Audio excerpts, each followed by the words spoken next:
केंद्र सरकार ने सुप्रीम कोर्ट में सीबीएसई और आईसीएसई 12वीं के अंकों का फॉर्मूला बता दिया है। सरकार ने हलफनामे में कहा है कि 10वीं और 11वीं के 30% वेटेज होगा, जबकि 12वीं के प्री बोर्ड के नंबर से 40% वेटेज मिलेगा। सीबीएसई और आईसीएसई बोर्ड की 12वीं की मार्कशीट तैयार करने को लेकर बनी 13 सदस्यीय समिति ने सुप्रीम कोर्ट में अपनी रिपोर्ट सौंप दी है। सीबीएसई ने बताया कि 10वीं, 11वीं और 12वीं के प्री बोर्ड के रिजल्ट्स को 12वीं के फाइनल रिजल्ट का आधार बनाया जाएगा और नतीजे 31 जुलाई तक घोषित कर दिए जाएंगे। सीबीएसई ने कहा है कि 10वीं के 5 विषयों में से 3 विषय के सबसे अच्छे मार्क्स को लिया जाएगा। इसी तरीके से 11वीं के 5 विषय का एवरेज लिया जाएगा और 12वीं के प्री बोर्ड एग्जाम और प्रैक्टिकल्स का नंबर भी लिया जाएगा।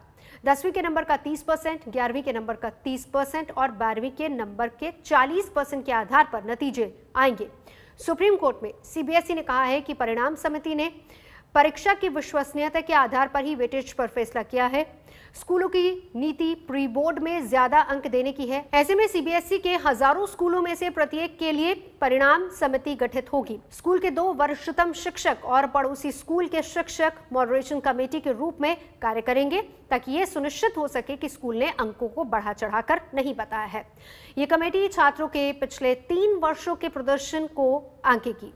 केंद्र सरकार की ओर से सुप्रीम कोर्ट को यह भी बताया गया कि 31 जुलाई तक सीबीएसई 12वीं के रिजल्ट घोषित कर दिए जाएंगे। बच्चे परिणाम से अगर संतुष्ट नहीं भी होंगे तो उन्हें दोबारा परीक्षा देने का मौका मिल जाएगा, जिसके लिए गाइडलाइंस बनाई जा रही हैं। केंद्र ने कहा है कि सीबीएसई ने पहली बार इस अभूतपूर्व संकट का सामना किया है। सीबीएसई की ही तरह आईसीएसई ने भी 12वीं के रिजल्ट को जारी करने की नीति सुप्रीम कोर्ट को बता दी है। 10वीं के नंबर प्रोजेक्ट और प्रैक्टिकल को लेकर और फिर 11वीं और 12वीं के प्रोजेक्ट और प्रैक्टिकल में मिले नंबर को आधार बनाकर 12वीं की मार्कशीट बनाई जाएगी। पिछले साल भी आईसीएसई ने इसी नीति से 12वीं के नतीजे घोषित किए थे। सुप्रीम कोर्ट में आईसीएसई ने कहा है कि पिछले साल के नतीजे पर सिर्फ 10 छात्रों ने आपत्ति जताई थी, जिन्होंने बाद में इंप्रूवमेंट पेपर दिया था। आईसीएसई ने कहा है कि हम 30 जुलाई तक 12वीं के नतीजे घोषित कर देंगे। वहीं केंद्र सरकार ने कहा है कि 14.5 लाख स्टूडेंट्स का रिजल्ट घोषित करना है।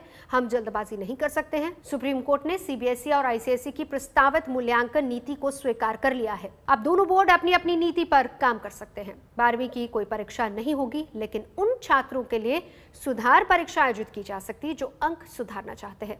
31 जुलाई तक नतीजे आने की संभावना है। साथ ही बोर्ड की ओर से शिकायत समाधान समिति का भी गठन किया जा चुका है। सुप्रीम कोर्ट अब राज्य बोर्ड परीक्षाओं के मुद्दे पर विचार कर रहा है। याचिकाकर्ता का कहना है कि 28 में से 24 राज्यों ने पहले ही बोर्ड परीक्षा रद्द कर दी है। कुछ राज्यों द्वारा कोई निर्णय नहीं लिया गया है। केरल पहले ही कक्षा 12 की परीक्षा आयोजित कर चुका है और 4 राज्यों असम, पंजाब, त्रिपुरा और आंध्र प्रदेश ने अभी तक कोई फैसला नहीं लिया है।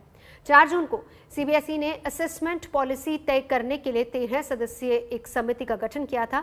समिति को रिपोर्ट तैयार करने के लिए 10 दिन का वक्त दिया गया था। रिजल्ट को लेकर कई तरह के असेसमेंट्स पर बात हो रही है।